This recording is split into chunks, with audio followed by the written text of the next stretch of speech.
حیا جس نے آتے ہی مبارک منزل میں رہنے والی عورتوں کے دلوں میں ایک دوسرے کے لیے نفرتیں پیدا کرنی شروع کر دی ہیں تاکہ وہ اپنے مقصد میں کامیاب ہو سکے اور مبارک دستور کا تخت حاصل کر سکے۔ ڈرامے کی نیکسٹ ایپیسوڈ میں آپ لوگ دیکھیں گے کہ کس طرح سے حیا بار بار ارم کو نیچا دکھانے کی کوشش کرتی ہے۔ کہتی ہے حیا ارم سے کہ کسی کے دل میں اگر آپ کے لیے نفرت ہونا تو وہ محبت کے جذبے سے زیادہ معنی رکھتی ہے،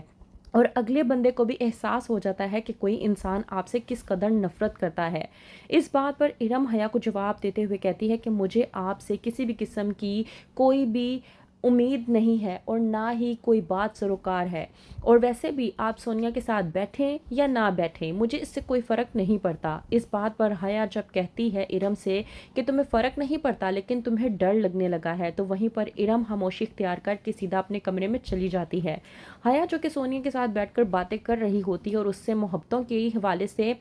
بات کر رہی ہوتی ہے اور اسے سمجھا رہی ہوتی ہے، وہیں پر سونیا حیا سے کہتی ہے کہ آپ محبت کے بارے میں اس طرح سے ہمارے گھر میں کھل کر بات نہ کیا کریں، کیونکہ ہمارے گھر میں ابھی اتنی بات ہوتی ہی ہے کہ وہیں پر ارم آتی ہے اور سونیا ڈر کر چپ کر جاتی ہے۔ اسی کا جواب دینے کے لیے حیا ارم کے پاس جاتی ہے، لیکن ارم جو کہ حیا کو اگنور کر کے وہاں سے چلی جاتی ہے۔ وہیں پر دوسری طرف حیا جس نے سائمہ کو اپنا ٹارگٹ کرنا شروع کر دیا ہے، کہتی ہے کہ تم جس نے ابھی تک بچے پیدا نہیں کیے، تم جانتی بھی ہو لوگ تمہاری پیٹھ پیچھے تمہارے بارے میں کیا کیا کچھ سوچتے ہیں۔ سائمہ جس نے کبھی اس بات کو کبھی نہیں سوچا تھا، آج حیا کے ان باتوں کو لے کر وہ سوچنے پر مجبور ہو چکی ہے، خاص طور پر جب وہ رفت کے بیٹے کو اپنا موبائل دیتی ہے کھیلنے کے لیے۔ رفت جب دیکھتی ہے اپنے بیٹے راحیل کے ہاتھ میں سائمہ کا موبائل تو وہ ڈانٹتی ہے اپنے بیٹے کو اور کہتی ہے کہ سائمہ کا تو دماغ خراب ہو چکا ہے، تمہیں تو کم از کم معلوم ہونا چاہیے تھا۔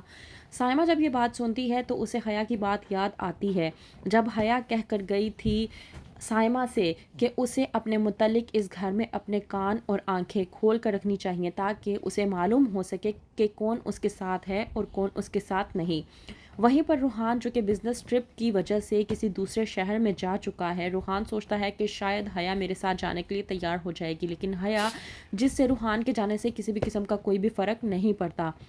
روحان کرتا ہے حیا کو کال اور کہتا ہے کہ کیا تمہیں میری یاد نہیں آتی۔ اسی بارے میں جب حیا محبت کی بات کرتی ہے تو کہتا ہے روحان کہ شادی ہو یا نہ ہو، محبت انسان کے درمیان میں ہونی چاہیے، اور محبت شادی سے پہلے ہو یا بعد میں اس سے کوئی فرق نہیں پڑتا۔ لیکن اسی بات پر جب حیا روحان سے کہتی ہے کہ اگر میں آپ کے گھر کی فرد ہوتی اور مجھے کسی سے محبت ہو جاتی تو اس بارے میں آپ کا کیا کہنا ہے، اور یہی بات روحان کو بے چین کر دیتی ہے کہ حیا آخرکار کیا کہنا چاہ رہی تھی، کیا اس کے دل میں کوئی اور ہے، کیا وہ کسی اور سے محبت کرتی ہے۔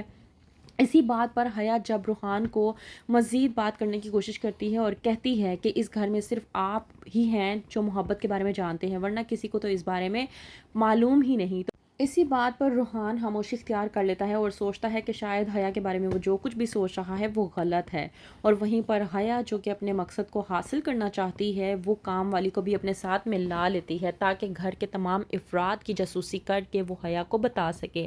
وہیں پر دوسری طرف ارم جو کہ اپنی ماں آسیہ کو جا کر کوستی ہے اور کہتی ہے کہ میرے ساتھ اس گھر میں آج جو کچھ بھی ہو رہا ہے اس کی وجہ آپ ہیں، آپ کا ماضی ہے، کیونکہ میرا آج آپ کے ماضی کے ڈھیر پر بیٹھا ہوا ہے جو کہ مجھے جینے نہیں دے رہا، اور وہ کل کی آئی ہوئی حیا مجھے دو دو ٹکے کی باتیں سنا کر چلی جاتی ہے اور میں کچھ کر بھی نہیں پاتی، اور آپ کا کیا ہے جو آپ خاموشی سے مجھے کہہ دیتی ہیں کہ وہ اس گھر کی چھوٹی بہو ہے، تو میرا کیا میں اس گھر کی بیٹی نہیں ہوں۔ آسیہ جو کہ اپنی بیٹی کو سمجھانے کی کوشش کرتی ہے اور کہتی ہے کہ تمہارا خاموش رہنا ہی ہمارے لیے بہتر ہے، اسی میں ہماری بھلائی ہے، تو کیا کرے گی آسیہ، کس طرح سے محفوظ رکھے گی اپنی بیٹی کو حیا سے؟ جاننے کے لیے دیکھتے رہیے ڈرامہ سیریل حیا۔